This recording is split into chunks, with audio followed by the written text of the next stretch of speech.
আসসালামু আলাইকুম ওরহমতুল্লাহি ওবরাকাতু।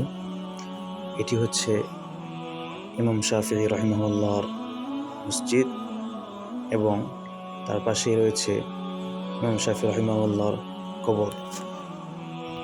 আর এটি অবস্থিত কায়রোর প্রাচীনতম কারাফাতুস সুগরা নামক এলাকায়।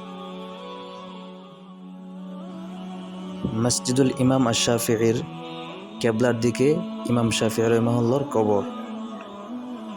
কবরটি একটি সুন্দর গম্বুজ বিশিষ্ট শানদার ইমারতের মধ্যে। এটা ছিল একটা ইতিহাসখ্যাত দরজগাহ।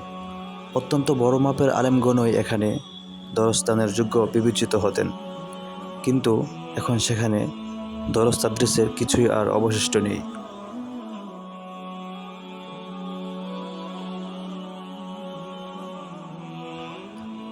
এই মসজিদুল ইমাম আশ-শাফিঈর পাশেই ছিল হজরত ইমাম শাফিঈ রহিমাহুল্লাহর ঐতিহাসিক দরজগাহ, যেখানে তিনি বহু বছর দরস প্রদান করেছেন।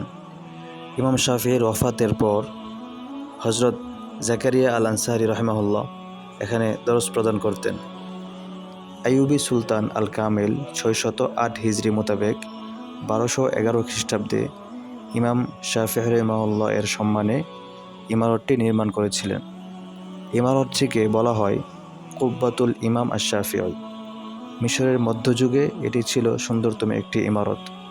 পরবর্তীতে 885 হিজরি মোতাবেক 1480 খ্রিস্টাব্দে মামলুক রাজ সুলতান আশরাফ কায়েতবাই এটির সংস্কার করেন।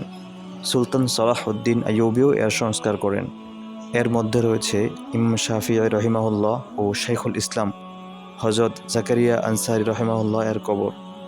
এর মধ্যে সুলতান আল কামিলের কবরও রয়েছে। আর রয়েছে সুলতান সালাহউদ্দিন আইয়ুবীর স্ত্রী ও তার পুত্রের কবর।